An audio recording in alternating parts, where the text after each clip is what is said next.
Ndao no fahofantanantsika ny am'lanitra indray fa herinandro mahafinaritra ty herinandro ty a. Herinandro feno voninahitra, mbola tsy tany maso tsy ndrenesin'ny sofina fa nefa nampidirina Andriamanitra ao amin'ny herinandro indray ianao a. Ty herinandro ty inoko fa herinandro mbola tsisy ohatr'izany mihitsy. Amen. Herinandro a amanginy tompo anao. Fa fany am'lanitra ny tanao dia misaora azy amin'ny fonao manontolo. Makasitraka tompo a, misaotra androany. Menao maraina vaovao a, menao teny vaovao a, menao fampaherezana vaovao a, menao fanambarana vaovao a, menao ihany koa fisokafana vaovao. Tompo reo teny rehetra zay menao anay a, aoka ho velona ao anatinay, aoka hiainana isan'andro, aoka tena tonga anay andiny tena isan'andro na andro na alina, isainanay zay mapety anay a, androsoana bebe kokoa amin'ny fanompona ianao sy ny fanatanterana ny sitraponao. Androany maraina tompo ampaherezo zay amin'ny alalan'ny fananao masina. Meo anay fahatsoloana ahafahanay miaino tanteraka ro teny mpahamarinana rehetra tianao ananganana anay indray. Mitenena aminay Andriamanitra fa mametraka ny herinandronay eo am-pelatananao zay ty androandroany ty eo am-pelatananao indray zay. Amin'ny anara maherin'i Jesosy Kristy velona masina manakely avy any Nazareta. Amen. Ndao tsika ity tanana mafy be ho an'ny tompo a. Mahazaho toerana tompoko. Mahazaho toerana. Alleluia. Nao tsika iresaka mikasika momba ny hoe fanasitranana, hoe ahoana ny fomba ro zavatra tontolo manodidina momba ny fanasitranana avy amin'Andriamanitra.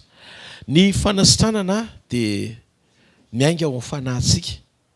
Zavatra rehetra zany zay avy amin'Andriamanitra dia miainga avy ao amin'ny fanahintsika.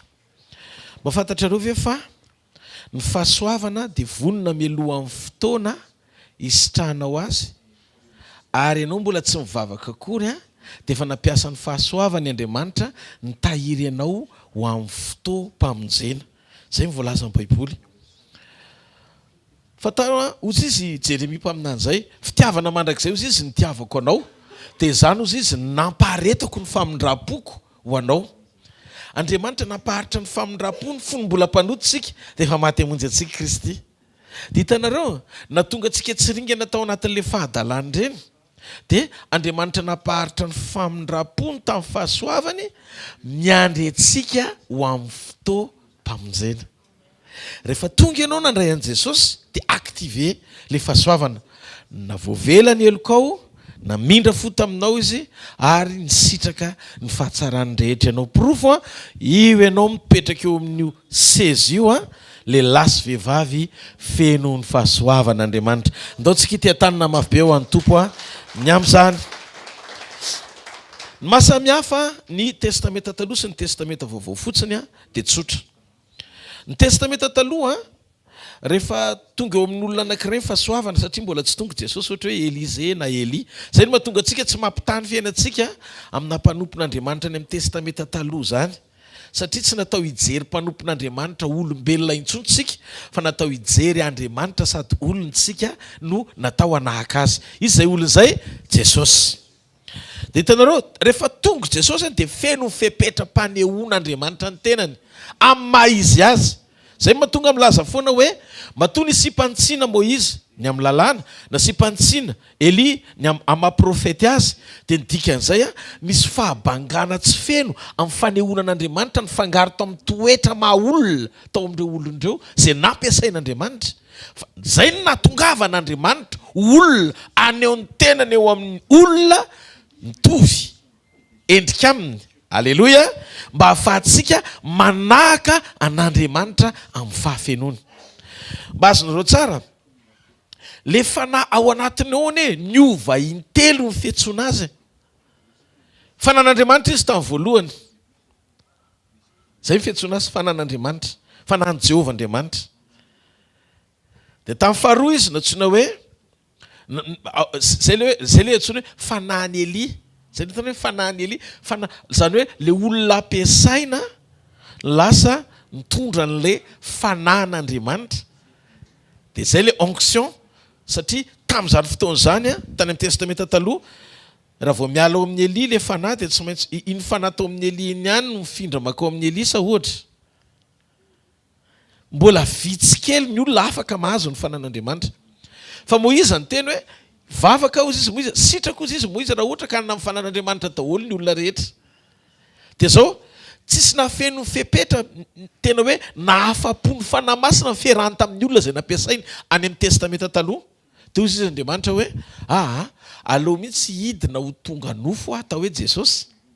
Amin'izay fotoan'izay feno ny fepetra-pisehoan'ny fanahy masina eo amin'ny olona, fanan'Andriamanitra eo amin'ny olona, mba atonga azy anana n'le mpamary toetra n'Andriamanitra atao hoe masina.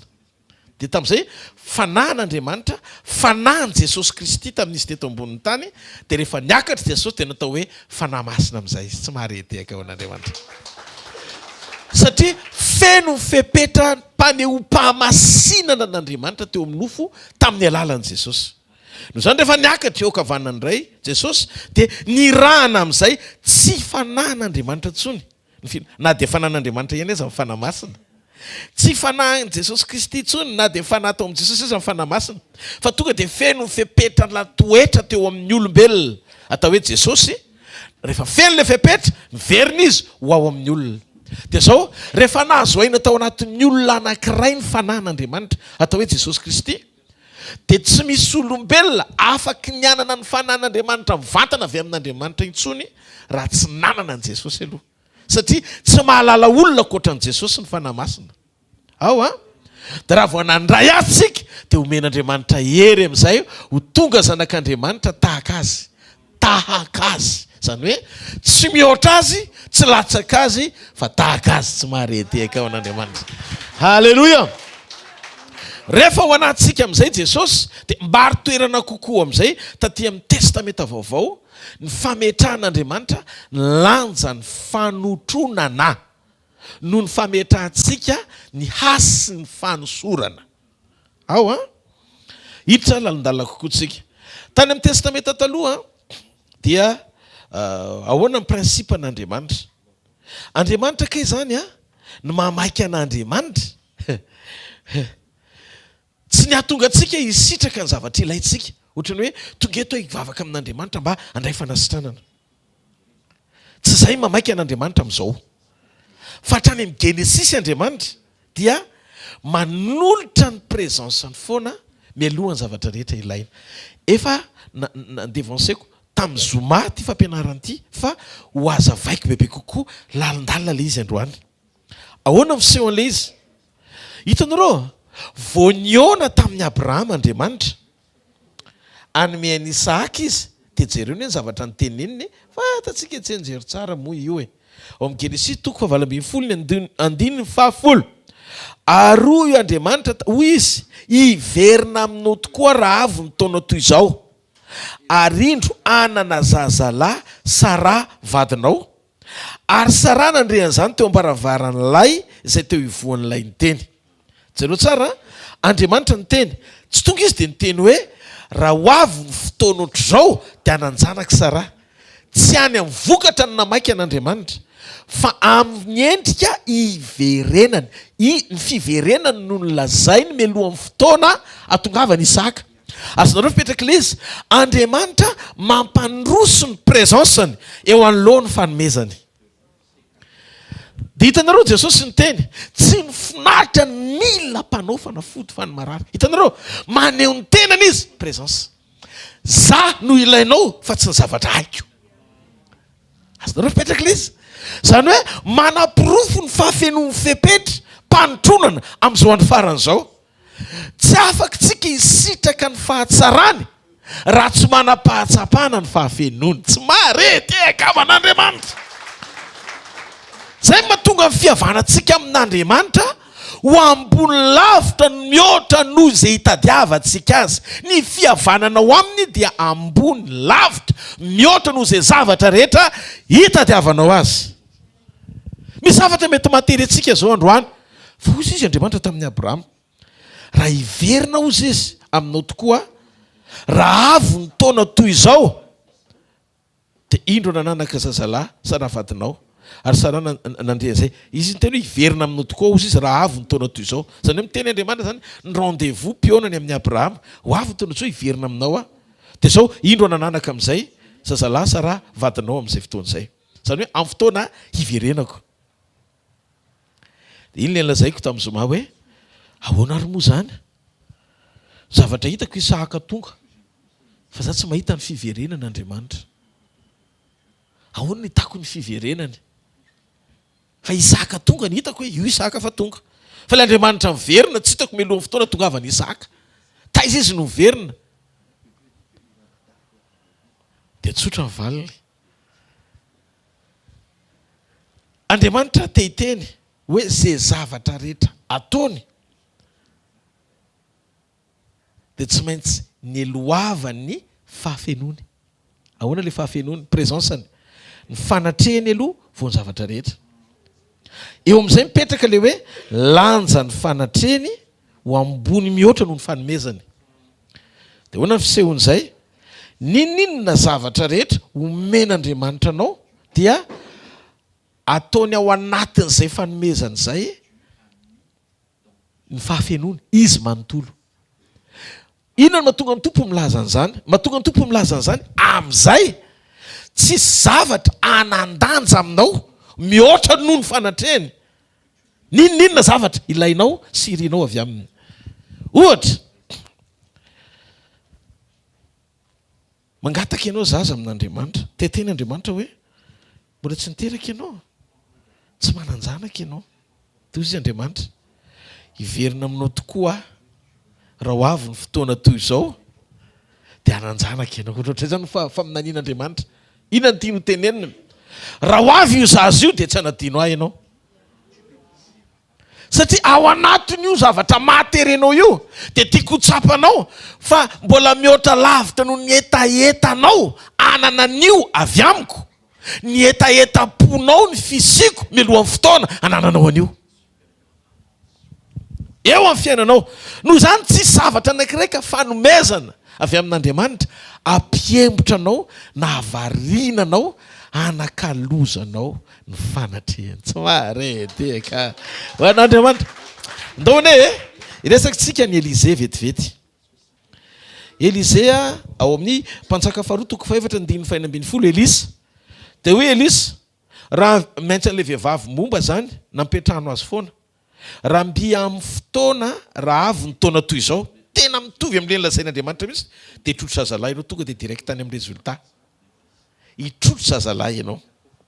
Raha vehivavy tsy tompoko lehilahin'Andriamanitra aza mandainga amin'ny ankizy-vavinao.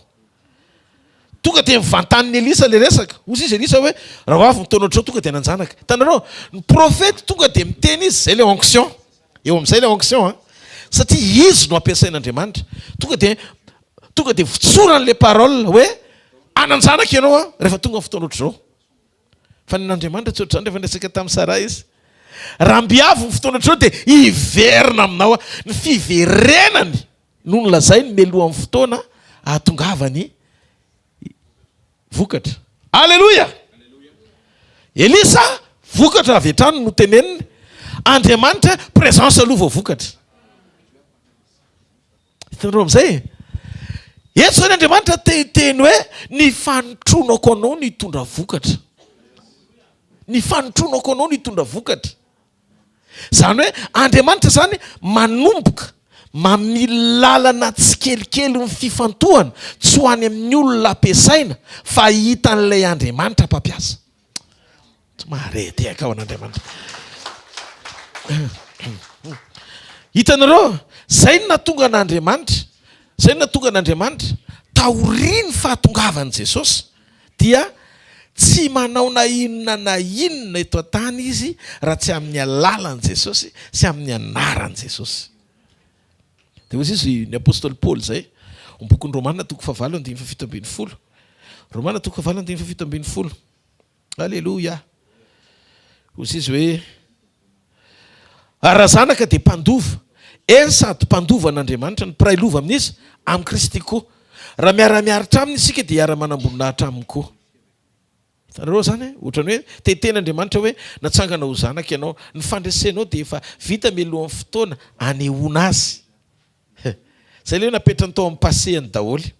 Nanaraka tsara isika tamin'ny Zoma eo amin'ny Romanina toko 9 ihany le dingana anankiroa. Mahasamihafa ny Romanina toko 9:20 fa ataoko fa ny fahoriana amin'izao andro ankehitriny izao dia tsy azo hoarina amin'ny voninahitra zay aseho amintsika. Haseho amintsika ohatrany hoe zavatra mbola ho avy.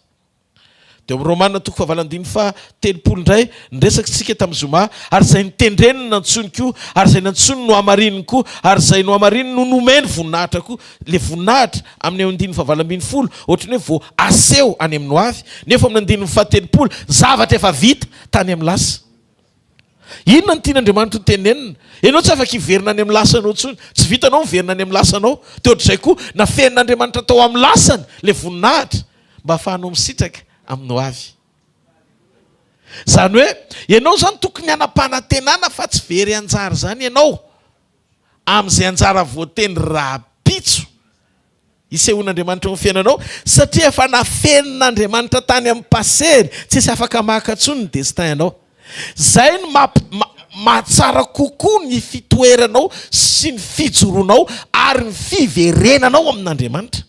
Amen. Ny fitoeranao amin'ny sitrapony satria tsisy maharombaka amin'ny tanany, tsy maharety akao an'Andriamanitra. Halleluja. Dia hitantsika amin'izay ny zavatra mitranga. Miteny izy eo amin'ny andininy faharoa amin'ny telopolo. Zay tsy niaro ny zanany lahy tokana hozy izy fa natolony hamonjy antsika. Hitanareo? Tsy omeny antsika miaraka amin'ny maimam-pona koa fa ny zavatra rehetra manamafy ny Genesis toko valambiny folo teny io hoe omeo lanja le fanomezana tena izy avy amin'Andriamanitra satria miafina ao ambadiky ny fahafenony fanomezana tena izy avy aminy izay manondro ny tenany ny zavatra rehetra izay ilainao momba ny fiainana. Hitanao amin'izay tsy orontsony ianao eo amin'ilay toerana misy ianao tonga ao anaty sekoly raha manam-pahatsapana ianao fa vita fihavanana amin'Andriamanitra dia ho amoraina ny fahatanterahany zavatra rehetra izay ilainao satria ny fanotronany sy ny lanjan'ny présence n'Andriamanitra eo amin'ny fiainanao dia afaka amahy na anaisotra ireo karazana vesatra rehetra hoentin'ity fiainana ity ahatonga anao anona fahatsapana fiadanam-po fifaliana fitsaharana satria izay rehetra miaraka amin'ny tompo ka omban'Andriamanitra tanteraka sy natahoraraka izany mandrakizay. Dia inona ary no lazaintsika eny amin'izany zavatra izany indray hozy izy Paoly raha Andriamanitra no momba antsika dia tsisy ahatohatra antsika izany mandrakizay mandrakizay satria nahoana raha vao omenao lanja ny présence no ny zavatra rehetra izay ilainao dia zao no izy raha vao miprésence no mibana dia protégen'Andriamanitra tena arovan'Andriamanitra ny zavatra rehetra omeny tsy ho raraka mandrakizay. Ny ilaintsika ene mihoatra lavitra noho ny délivrance protection an'Andriamanitra mihoatra noho ny fanafahana ny fiarovan'Andriamanitra marina sa tsy marina. Rehefa tehirizin'Andriamanitra le fanasitranana dia tonga fahasalamana. Tanareo fa tsy hoe marary amin'ny aretina reny dia nisitranana androany dia nibanaka ndray rapitso dia misy zavatra hafa mitranga indray ambony lavitra mihoatra noho izay ilainao ny fitiavan'Andriamanitra ijoro hitahiry izay fanomezany rehetra eo amin'ny fiainanao. Mahita androany maraina fa ny rehetrarehetra mpanatrika sekoly androany ny problema mpanasitranana dia efa tanteraka amin'izay ny fanasitranana anao amin'ny lafiny rehetra. Ary azoko antoka fa mifahatsapahantsika ny lanjan'ny présence sy ny fanomezantsika voninahitra n'Andriamanitra ao anatin'izany dia tonga antsika hiaina ao anatin'ny fahasalamana azo tsapahitanana tanteraka. Amen. Halleluja. Dia hitantsika amin'izay ny zavatra mitranga. Hitanareo amin'izay ny fahasamihafana misy eo amin'ireo zavatra anankiroa ireo. Elisa ny rahana dia hozy izy hoe raha amby amin'ny fotoana raha avy ny taona toy izao izy dia hitrotro zazalahy ianao. Taitra le ramatoa possible ve zany za efa momba fa Elisa tonga dia izy le atao hoe voaositra voaositra Elisa dia miteny Elisa hoe zao ny zavatra hitranga eo amin'ny fiainanao. Tonga dia niteneny le ramatoa ananjanaka ianao. Ny an'Andriamanitra indray izy resaka tamin'ny Sara raha avy ny fotoana toy izao dia hiverina aminao aloha vao ananjanaka ianao. Dia hitantsika amin'izay ny fahasamihafany Genesis sy ny fanambarany Jesosy. Ny Genesis koa dia ohatr'izay tonga Andriamanitra fa isaky ny maraina na isaky ny hariva ihany. Amin'ny dika teny hafa ilay dia hoe isaky ny maraina Andriamanitra mamangy any Adamasefo fa amin'ny dika teny hafa ilay dia hoe isaky ny hariva. Donc le fahatongavan'Andriamanitra zany tsy indraindray fa any amin'ny Matthieu 28:18 dia Andriamanitra indray miteny hoe ombanareo mandrakariva. Le hoe mandrakariva Andriamanitra tsy miala mihitsiny. Tsika zany mila manokatra ny saintsika mihitsy amin'izay alohan'ny nizarantsika teny pahasoavana mba tsy ho taraikitsika amin'izay programa tian'Andriamanitra androsoantsika nefa tsika isaina programa efa nialan'Andriamanitra fa tsy tia nitoerantsika intsony.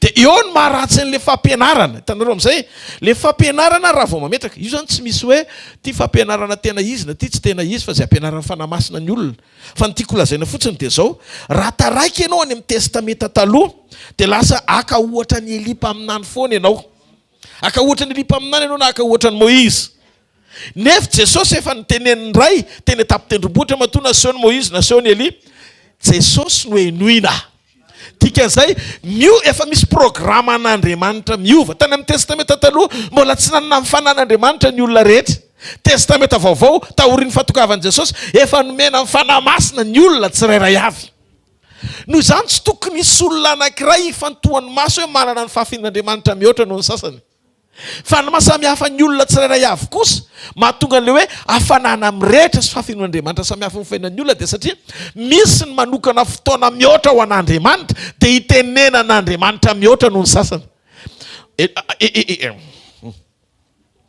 enoina ty fahamarinana ty ozy izy ny tenin'Andriamanitra raha ny oloko zay natsoina amin'ny anarako no avy tonga zany anetry tena hivavaka eo aloha misy etapy ireo tonga manetry tena vavaky ninona ny enon'Andriamanitra zany vavaky manetry tena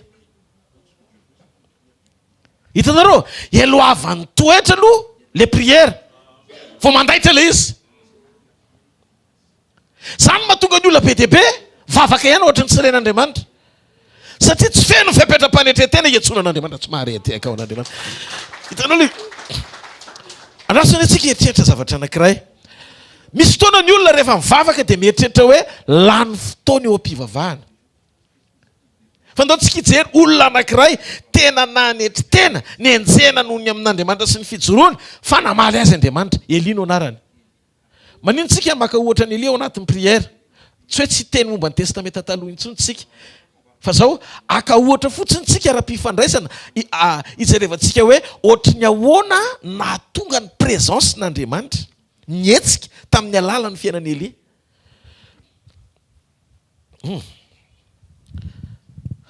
teo tendrombohitra Karmela efa-jato ny mpaminany mibala Eli rery ny tonga teo niaraka amin'ny fanotronana le efa-jato lahy tena tonga dia nitetitety tena ny Israely ray manontolo efa nanompo any bala daholo satria tany ny lalan'ny mpanjakany zany hoe niala tamin'i Jehovah mifondreo inona ny tanjony Elipa aminany ny tanjony Elipa aminany motivationy tsy iseho amin'ny Israely fa ampiasaina mihoatra izy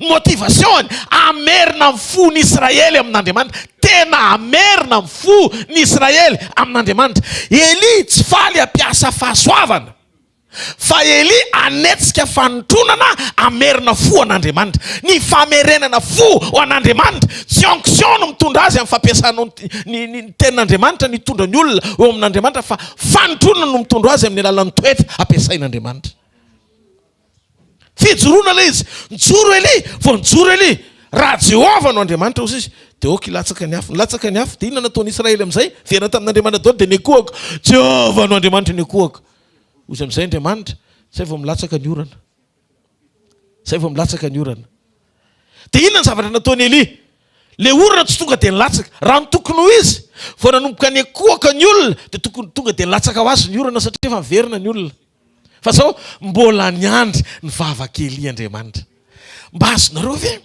hatramin'ny farany Andriamanitra dia miandry ny vavaka ao azaka mivavaka izany ny akoaka izy teo tendrombohitra impito teo anelanelan'ny tongony roa ny lohany ny akoaka lasa mifekofana vavaka tamin'Andriamanitra izy toy izy maintsy anany efa misy ve any vavaka maniry vokatra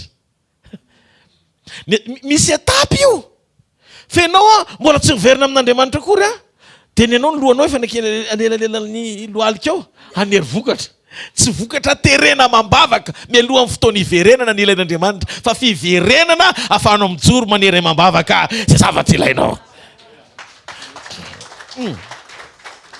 hitanareo ny atteindre n'le objectif amin'izay Eli vita n'le mission verina ny Israely vavaka amin'izay izy inona ny zavatra nitranga inona misy tsy izy hita tsy izy izy amin'izay fampitony ohatra ny tanana kely ohatra ny tanana kely ozy izy Eli tonga dia manapatsolom-pahatakarana ny fahafenon'Andriamanitra miasa amin'ny fanotronana ao anaty zavatra kely fa manalanja goavana eo anatrehan'Andriamanitra.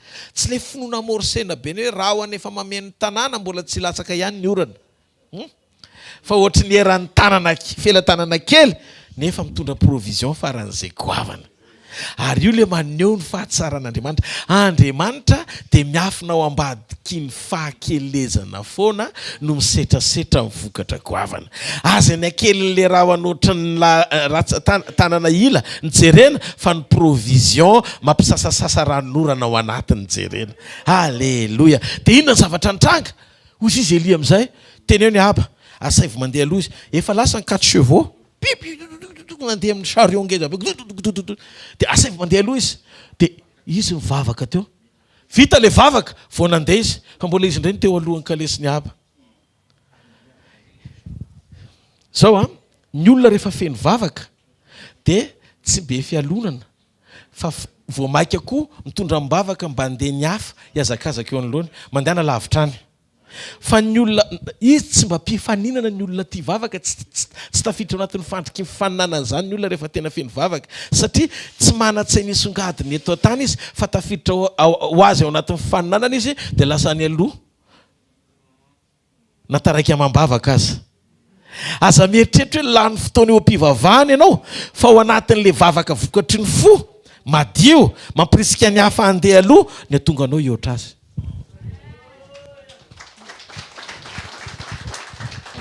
Misy zavatra tsy azonao le zavatra teneniko ohatrany hoe lalindalina kely izy fa aloha ho azavaiko kely ohatry ny lany fotoana teo am-pivavahana zany Eli fa nalefa ny aba handeha aloha ndana mandeha meloha any.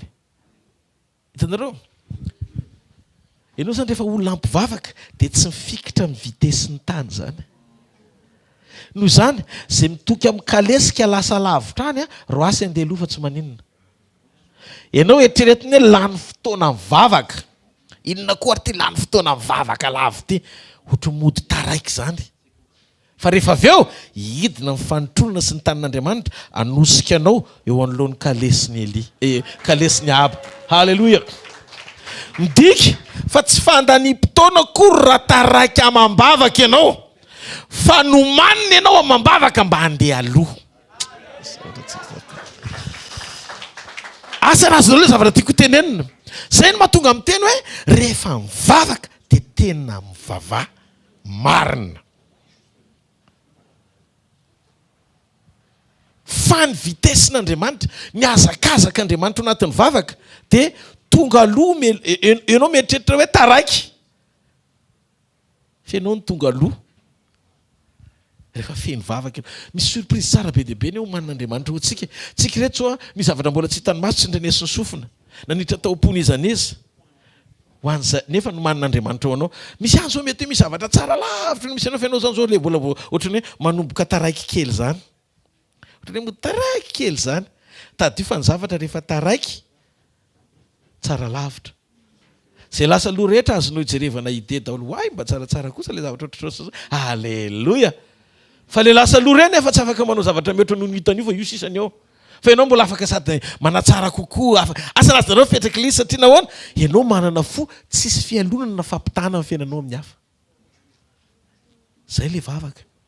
Ao anatin'ny vavaka ianao dia miteny amin'Andriamanitra. Zao ny zavatra tiako hitranga Andriamanitra.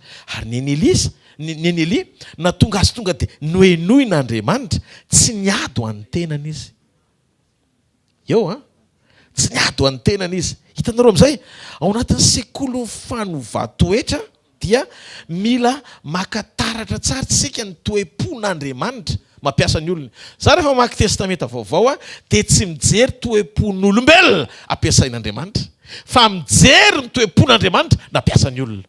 Dia tsy hors sujet mihitsy ny zavatra toriko. Azoko antoka fa Andriamanitra nijereko ao anatin'ilay izy fa tsy ilay olona ampiasain'Andriamanitra. Fa raha vao milatsaka ianao jery Moïse dia ny erreur ny hitanao dia mora midevoly mampiditra ny toetra Mosesy ao anatinao amin'ilay mamosesy azy fa tsy amin'ilay mampanompon'Andriamanitra azy. Zay nanitsin'Andriamanitra azy. Azonao fipetraka ilay izy. dia zay mahatonga ny olona efa ty amin'ny testamenta vaovao dia mbola manana toetra ihany tia manozony eo amin'ny altarany. Le mpamosavy vao namely anao maly ho afototra antsika any daholo ny zavatra. Jaona sy Jakoba vao nitenen'Andriamanitra hoe fa naninany ao anatinareo? Ny zanak'olona tsy tonga andringana fa tonga amelona amonjy. Le mission efa hafa mihitsy. Maninontsika no miforotra eo anaty ny asan'ny fahavalo fa tsy miasure fotsiny, miasume koa ny ao anatintsika ny amin'ny fananantsika ny fanan'Andriamanitra.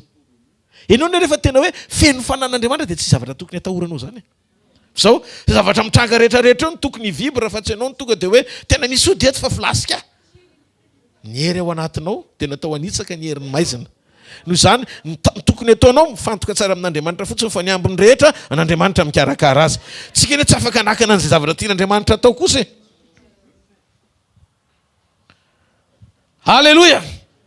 Fa Andriamanitra rehefa tonga hamonjy dia mampijoro anao izy olona ifantsona manana ny toetra n'Andriamanitra. Zay mahatonga ny tompo milaza hoe aoka tsika anahaka an' Jesosy. Aoka tsika aninona hoe? Aoka tsika aninona? Anahaka. Io rehefa manahaka an' Jesosy tsika dia miaina amin'ny fofeno fahatsapana ao anaty fa ny fahafenona amin'ny zavatra rehetra ilaina dia azotsika isitrahana rehefa feno ny fanatrehany ny fiainantsika. Amen. Ka ianao rehefa mivavaka aza misaina izany hoe lany fotoana eo am-pivavahana zany.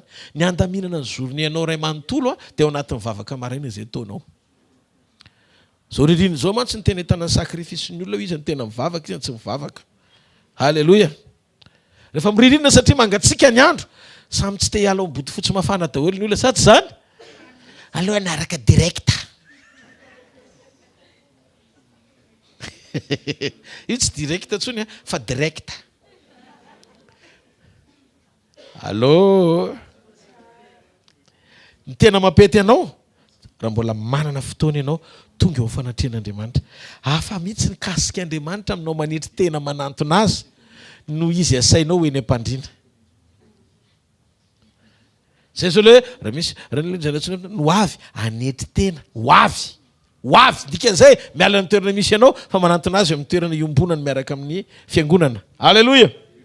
Dia hivavaka amin'izay dia maninona? Efa niala amin'ny ratsy fanaony dia iainao zany an-danitra dia amela ny elony dia anasitrana. Hitanao misy fanasitranana amin'izay anasitrana ny taniny.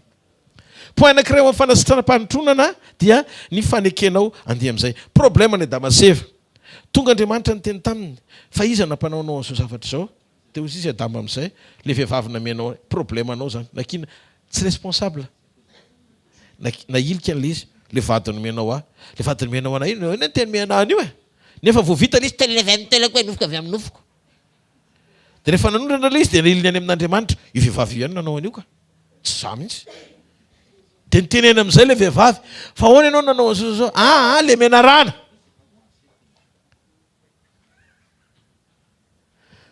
Andriamanitra dia tsy miasa amin'ny fahafenony eo amin'ny fiainan'ny olona tsy mandray andraikitra amin'ny fiainany. Rehefa diso ianao dia aza manamary teny zany. Tandremo fa fanamarinanao fahadisoana anankiray mahatonga anao tsy maintsy ho délivrena ela be amin'iny satria ny safidinao manaiky an'ilay izy. Azonareo fipetraka ilay izy. Zay no mahatonga milaza foana ao anaty fampianarana. Mahatonga ny olona anankiray tena tsy afaka amin'ilay fahotana mihitsiny. Dia satria io olona io tsy mbola tena resy lahatra tanteraka mahota an'ilay zavatra ataony. Io mety ho karazana toetra faran'izay kely any anatinao any.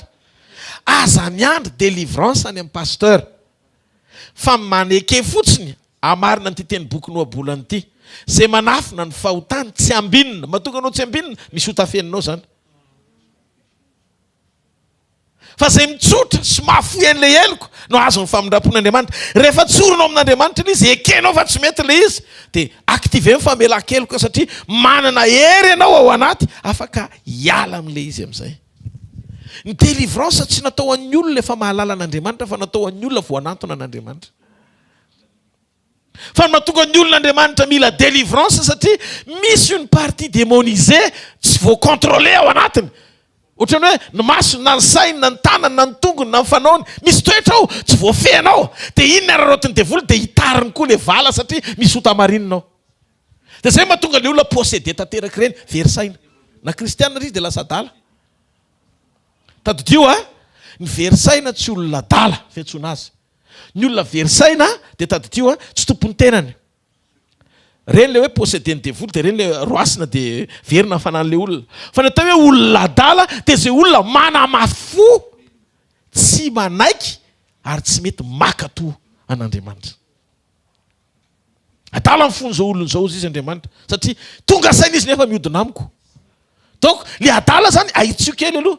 Sao dia le verina olona verisaina no ataona hoe adala le miteny reny analakely reny. Reny verisaina fiantsoana azy. Fa le adala le olo-kendry ny hainao aheto fa tsy manao sitrapon'Andriamanitra. Fa tsy nareo aloha zany. Amen. Tavy amen aloha e. Halleluja. Dia io zany raha vao tsy voafehinao ilay izy dia ohatran'ny balamy ianao. Jereo ny problème amin'ny balamy mitangina briky izy andehany amin'ny zavatra tsy tokony andehanany. Tikena le briky efa miteny hoe fa manina ny kapohanao briky nefa ampitenenina mbola tsy tonga sainao ka ianao tsy manaraka mbola valiny le briky. Ny avy nanomboka ny teny fotsiny hoe balama tonga dia efa nangovotra raha ohatra ka hoe voeniko hoe briky le aza no miteny. Tonga dia navotsotro ny tady dia naka saina aloha ary to miteny ianao. Fa le briky teny fa za ve mpanao an'izao aminao foana e. Vakio ane fa zany nataon'le briky fa zany kevo izy mbola niteny ohatr'izao aminao. Enoy amin'izay ny zavatra nitranga. Le fanotronana eo aloha manakana ny balama tsy any amin'izay tokony tsy andehany amin'izay tsy tokony ho alehany. Vitanareo? Lasa mafolobe le balama. Zay ny teneniko hoe ny safidin'ny olona anankiray ao anatiny. Mpaminany e balama e. Profety. Zay ny mahatonga tsy mametraka ny finoko amin'ny profety. Fa mametraka ny finoko amin'ny Jesosy. Ny titre, apôtre, profety, pasteur, évangéliste tsy manamaivana andreo fa ministère reo. Mpanompon'Andriamanitra, toerana mpanomponindreo. Fa ny finonao tena miangavy ianao aza apetraka amin'ny olona. Ny tenin'Andriamanitra hoe minompo mpaminany dia ho ambininy ianao. Testamenta taloha iny efa tonga Jesosy minoa an'Andriamanitra dia minoa akoho izy. Noho izany tsisy olona anankiray tao hoe mpaminany ametrahana finoana fa ny lehibe indrindra nefa nilaza sy namaly tamin'ny fahatongavany ary olona anankiray ny atao hoe Jesosy Kristy avy any Nazareta. Izy rery ny nanondra ao anaty Baiboly hoe minoa an'Andriamanitra. Minoa ny ray dia minoa akoho. Izy rery no teny an'izay. Tsisy mpaminany ny teny taloha. Ny dikan'izay fa ny manana ny fahatongavan'i Jesosy le izy. Fa tsy azotsika dika fotsiny hoe raha vao tsy mino anay nareo dia misy zavatra tsy azonareo fa maninona tsy zavatra fihinana tsy misy any amin'ny rangano tsy ananako. Tsisy dikany zany programme an'Andriamanitra. Tsisy dikany hoe omena amin'ny nofo rehetra ny fanahy masina. Afaka manana accès ao amin'ny teny tena mitokana manana ny fahafinon'Andriamanitra tsy avy navim-panahy fiantsoana an'izany. Manaja izay tokony ho hajaina amin'izay napetraka Andriamanitra eo anoloko fa tsy natao ametraka finonana amin'izy fa amin'ny Jesosy rery. Ao ve zay azonareo tsara le zavatra mitranga. Dia zao rehefa mamelanja ianao zay mahatonga ny tompo manome nanomboka ny teny amin'izay izy nanomana hatrany amin'ny Genesis ka hatrany amin'ny Apocalypse ho avy présence foana ny asesak'Andriamanitra. Satria be dia be ny olona diso présence fa mitoky any amin'ny olona. Diso présence. Satria tsy voaray le action an'Andriamanitra. Action ny andresako eto e. Fa tsy position. Action an'Andriamanitra. Ozy izy tamin'ny Abrahama ho avy dia hitanao fa ho avy Isaka. Dia Jesosy Paul natakatra an'izy tamin'ny fanahy masina. Raha izy Jesosy fa manaraka koa zavatra rehetrarehetra. Jesosy ny tonga rehefa avy eo tsy mifinaritra mila mpanao fanafody fa ny marary. Ny ilain'ny marary tsy fanafody fa mpanao fanafody. zany hoe apetraka Jesosy foana amin'ny fahasari-piariny lanjan'ny présence no zavatra rehetra ilain'ny olona. Fa raha vao ny zavatra ilaina no arantiranty dia ho any amin'ny olona diso adresy ianao lasa voafafa le présence. Fa rehefa apetraka ao ny présence olona ara-pahamena azo antoka fa tsy ho diso ianao ny zavatra rehetra ilainao avy amin'Andriamanitra. Fanotronana tsy maharety ao an'Andriamanitra. Hitanareo amin'izay le fampianarana lasa be dia be ny fampianarana manomboka misarika ny sain'ny olona hijery olona ho superstar mihoatra noho ny sasany.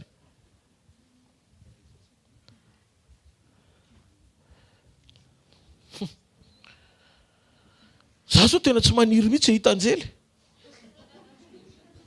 Efa ampy ana le angely be dia be hitako manidina ireny efa hita. Be dia be ireny. Tsy manam-pandriana hita an'izany ahako. Na misy fotoana raha nahita. Fa raha mahita an'ilay izy ahako dia tsy ataoko hoe hitanao ohatrany hoe misarika ny fifatoana amina zavatra ivelany zay lazain'Andriamanitra. Iny ty famarinana ty ny marina dia marina.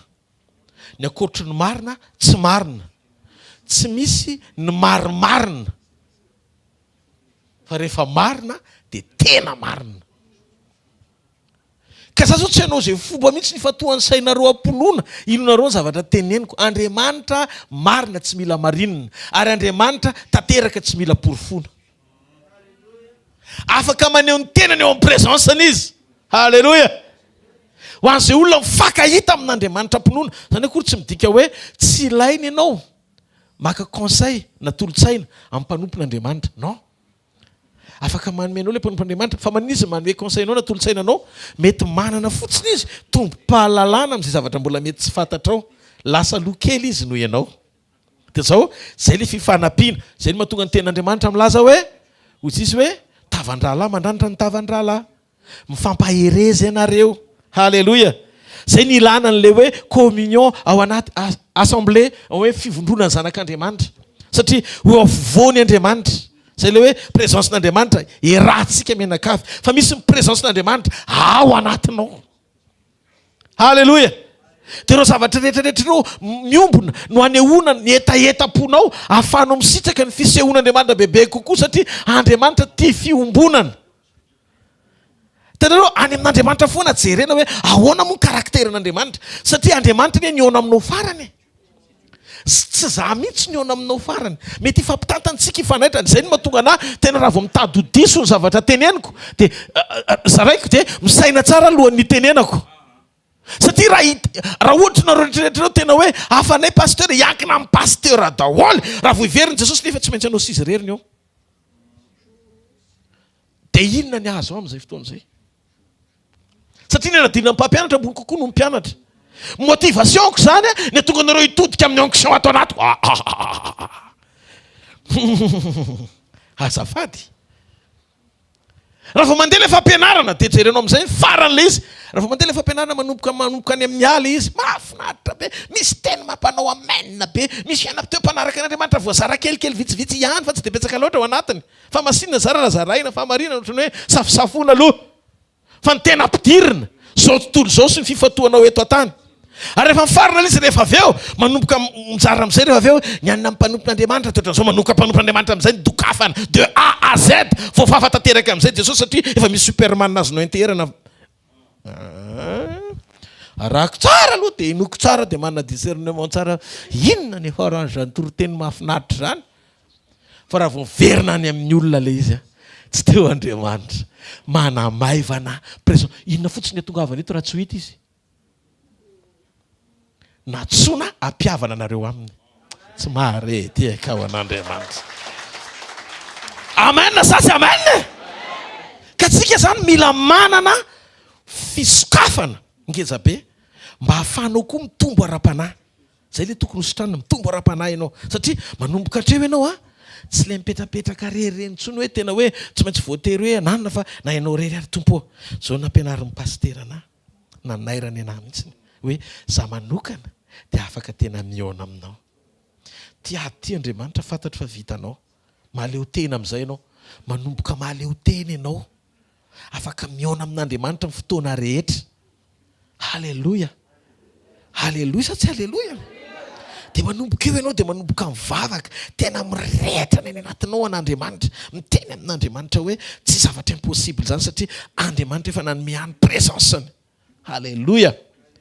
Amin'ny fotoana isainako olona dia manomboka tsy hainao Andriamanitra, fa amin'ny fotoana itodiako amin'Andriamanitra mivantana anomboka amboraka ny atao anatiko eto anatreny. Misy fotoana tsy mahazo aina, mitady tantara amin'ny olona rehetrarehetra ny fahadalanao. Dia rehefa tantarana tamin'ny olona anankiray, za tsy vavaka ohatry satria ianona mba nitantaraiko ny zavatra ataoko dia nitantarainy tamin'ny karaha vao ny olona anankiray ny mety tantarainao ny fahavoazanao, andeha ohatra ny braderie ndrefa avy eo. Izy ireny hono ohatran'izao e. Izy ireny hono ohatran'izao lasa lova-tsofina iny. Fa zao manana antony ianao, antoka anankiray raha ny olona izay natsoina amin'ny anarako ho avy eo amiko hozy Andriamanitra. Halleloja. Hanetry teny izy hivavaka hiala amin'ny ratsy fanaony. Dia zao akaiko ny sofiko ny vavany,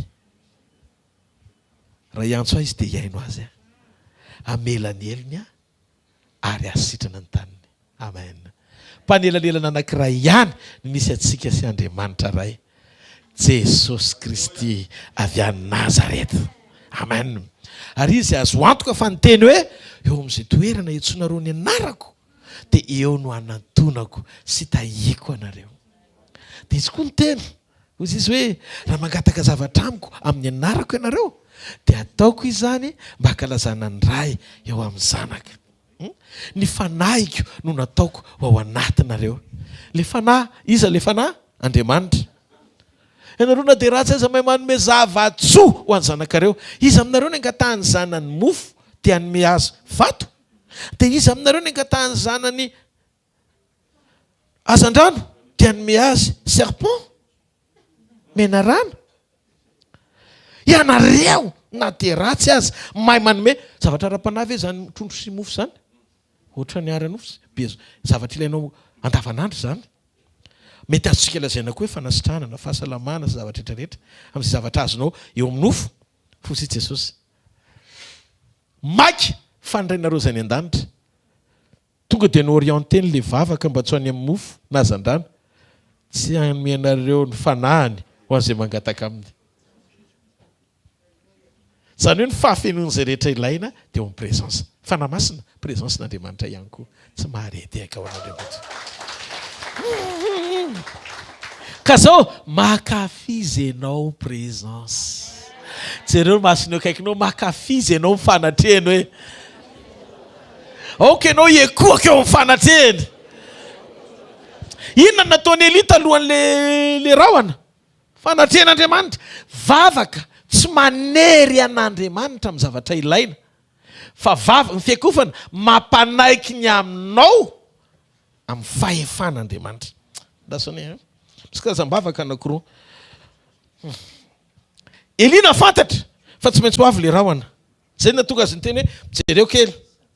Le sujet de prière ny Elia nefa ny afaka nijirijiry be ohatr' dia niteny hoe ry rahona manana efa vita nitetsaka Karmela efa vita. Fa zao ny ekoaka izy fiakofana midika hoe manaiky an'Andriamanitra tanteraka.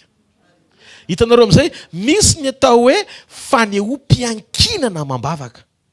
Zay le manetsika présence. Fanehoam-piankinana amin'Andriamanitra. Faible fa mahery rehefa eo ianao. Halleluja. Tsy vitako mihitsy fa leo tsika roa ihany. Amen. Aiza no ale raha tsisy ianao. Dia hitanareo amin'izay ohatrany hoe efa voninahitra zany nampiasana ny Moïse. Kapoka vatolampy amin'ny rano pria. Halleluja. Zara roa ny ranomasina mena amin'ny tena papa. Fa nisy fotoana anankiray aseho ihany voninahitra. Fa voninahitra inona ihany fa ngatsy efa feno zay. Ny voninahitra tsy hoe eo amin'le fanehoana asa maneho ny fampiasan'Andriamanitra anao, fa ny voninahitra dia midika ihany koa ny fiombonanao amin'Andriamanitra lalina ahafahanao mifanatrika sy mifankahita amin'le fahafenony. Ampamboninahitra zany raha ny ranomasina mena no mizara roa.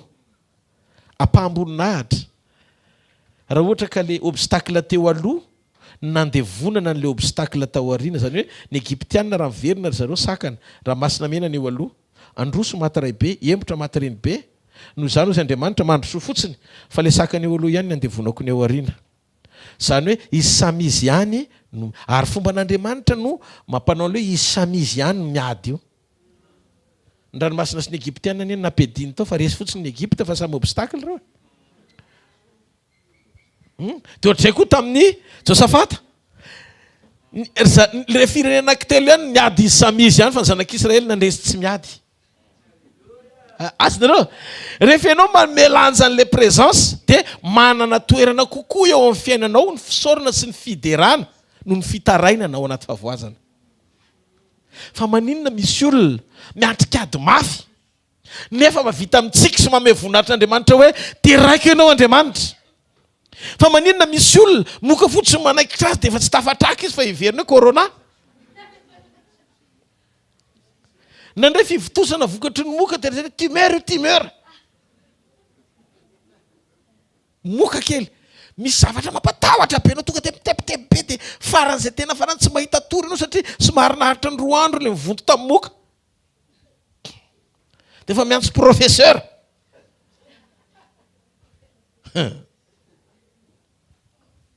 eny hoe sarobidy lavitra eo amin'ny olombelona ny ainy no ny zavatra rehetra zay ananany fa zao mahavariana le mpiazona ny aina no adin'ny olona raha mbola mantanjaka izy fa korsa ny olona ny amin'ny zavatra ananana mba azonao ve fa ny fotoana anankiray isehony zavatra tsy de tena hoe mafy akory fa mifandona amin'ny ainao de izy ny tsaroanao voalohany Andriamanitra de zay mahatonga an'Andriamanitra ndraindray tsy hoe tsy mamaly anao izy fa hitany hoe eo amin'ny toerana io ny tena ahatonga anao ifandray aminy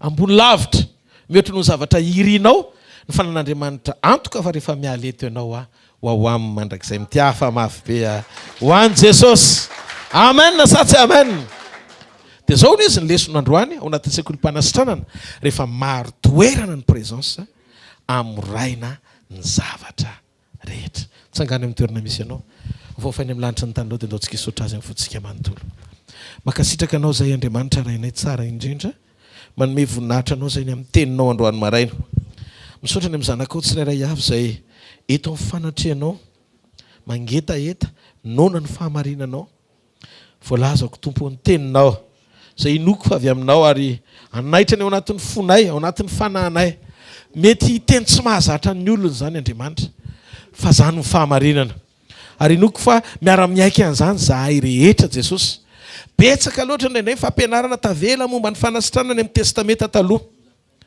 ny fanasitranana nefa tsy eo amin'ny osotry ny mpitandrina fa midia kapoka izay neretan'i Jesosy zay no mahatonga ny baiko momba ny fanasitranana amin'ny anaran'i Jesosy de mitranga satria Jesosy no memboninahitra noho ny fahasoavany sy noho ny fiaretany de hozy izy mpanao salama hoe aoko Jehovah ifaly amin'ny asany ny fifaliana amin'ny asa izahay faly mahita fa eo ianao fa ny fifaliana amin'ny asa de averina any aminao satria vokatry ny fiaretanao no nahazonay tombony tamin'ny famindrapo afany misitraka amin'ny fahasoavana ny zavatra rehetra voninahitra ny ho anao rery mandrakizay aoka ny marary rehetra zay tonga eto tompo andray fanasitrana amin'izao fotoana sy orary minitra sy segondra hitenenako zao amin'ny anaran'i Jesosy Kristy avy any Nazareta raiso ny fahasoavan'Andriamanitra atonga anao isitraka ny fahatsarana rehetra ao amin'Andriamanitra atonga anao ana antoka androany maraina fioaretin'io sitraniny zay zavatra mety manahirana anao rehetra afaka ny ovahana ny atsipiripena andavanandronao eo an-tanany mbarako sy tononoko amin'ny anaran'i Jesosy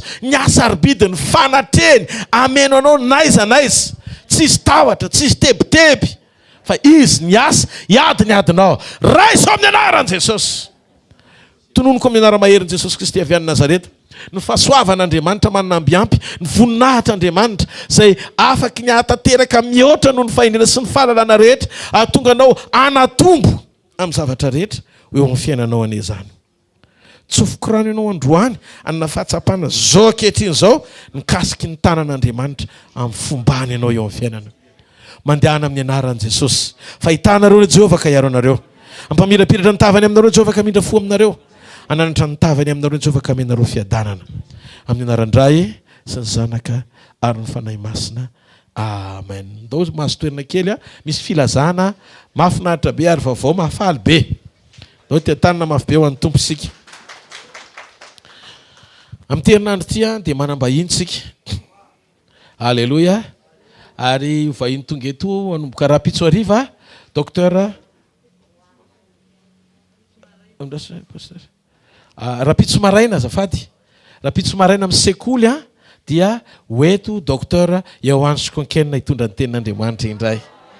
Dia mafy be ho an'Andriamanitra. Alleluia.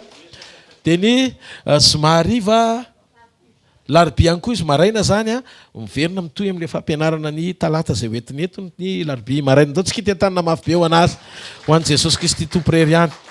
Dia azafady hoe pasteur mba makanisa misy atelo mba teneny le programme tsika miaraka amin'ny main-d'heure sy ny rehetrarehetra. Somariva zany efa eo main-d'heure mbola tsy eo. Ao ary eny tompoko. Manana vahintsika rapitso araka ny voalazan'ny pasteur teo a docteur Roanina amin'ny manao ny Sekoly eto izy ny talata sy ny larobia.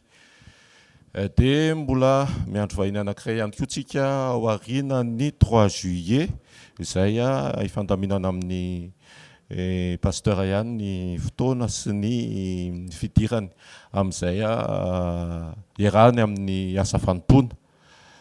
Dia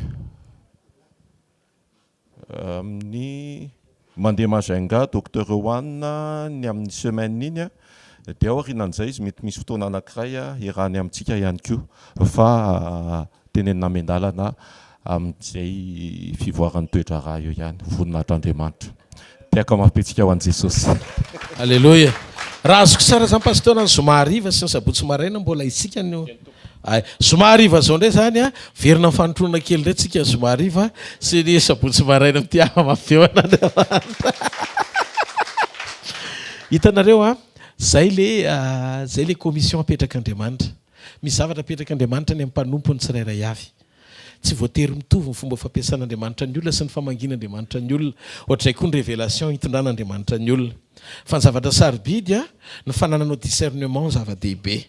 Rehefa ao anatinao ny fanan'Andriamanitra miaino dia renao mihitsy hoe ty le zavatra ohatr'izao a ty le ohatr'izao le nitenen'ny tompo tamin'izay. Azonareo hoe tiako tenenina dia ianao zany a tonga dia vao maheno niza mpanompon'Andriamanitra tonga eo dia fantatra hoe zao zany dia raisinao zay raisinao fantarony zavatra rehetra azony mafy izay tsara. Amen. Fa tsisy mpanompon'Andriamanitra ratsy, tsy mahazo mitsaratsara mpanompon'Andriamanitra tsika. Ninona hitanareo ohatrany hoe misy an'ilay ohatrany hoe polémika be tany amin'ny Mahamasina tamin'izao zao tsy aza miditra amin'izany.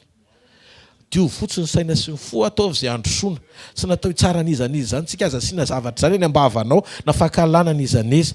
Mandeha ianao manompo an'Andriamanitra ianao mijoro tsara ianao miray amin'ny Jesosy ianao finaritra tsara ianao ambiance ianao miazona fahamarinana tsara ianao tiany olona rehetra ianao mivavaka ao mpanompon'Andriamanitra rehetra ianao any an-danitra ianao nefa rahanao tsy zay ve nitanjotsika sa raha mbola misaringotra amin'izao fiainana izao tsy tonga any fa aloha tsy misaringoringotra amin'ny zavatra tsisy dikany zay lefa nitenenina teto zavatra feran'olona any ambadika any dia iny koa ianao fa dia tena voatorona koa inona le diranao amin'izany vavava fotsiny aloha.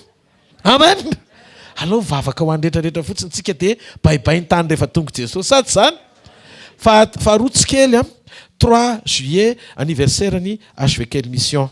Misy participation atao anatin'le izy 50 000 ariary ny olona lehibe dia 35 000 ariary ny zaza madinika. Ataovy aloloha ihany réservation mba hahafahanao tafiditra anatin'le fandraisana anjara io. Maninona no ataontsika 50 000 sy 35 000 ariary. Le izy nandeha fety ary ianao dia andoha vola ihany.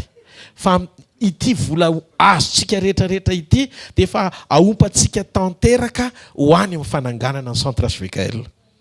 Ataovy amen moa dia sady misakafo tsara nefa ianao 7 étoiles. Amen. Mandre tenin'Andriamanitra ihany. Halleluja. Mbola misitraka ihany koa ny fahasoavan'Andriamanitra satria nipartisipe tamin'ny asan'Andriamanitra ianao. Ho tahiny tompo manokantsika amin'izany nitiaha mafy be ho an'Andriamanitra. Vaovao manaraka moa zany manaraka ihany. Savy mitsangantsika ary afafainy amin'ny lanitra ny taranao dia misaoran'Andriamanitra. Saotra tompo ny afitiavanao anay Misaotra ny amin'ny famindraponao a. Misaotra ny amin'ny vahiny izay iranao avy lavitra mangy anay a. Von'izay andray izay afatra avy aminao. Efa mitondra mbavaka mialoha izay mba ahafahany teninao ao ambavany Andriamanitra. Dia izay teny rehetra petraka ao ambavany ireny voaositra ao ireny Tompo a, dia raisinay mpitiavana satria ianao naniraka azy. Misaotra Tompony amin'ny asa fanimpony eto Madagasikara, ny amin'ireo fiangonana rehetra misy eto rahalahy ranabavy. Mino Andriamanitra fa miasa mahery amin'ny fiangonanao ianao. Tianay ny mpanomponao tsirairay avy eto Madagasikara. Tianay koa ny mpanomponao rehetra izay miantso sy mino ny anaranao fa pirahalahy sy pirahita-po aminay ho any an-danitra. Dia mivavaka izay Andriamanitra mba iorona tanteraka ao amin'ilay tena fahamarinany teny a ny tsirairay avy ary androso amin'ny sitraponao tanteraka.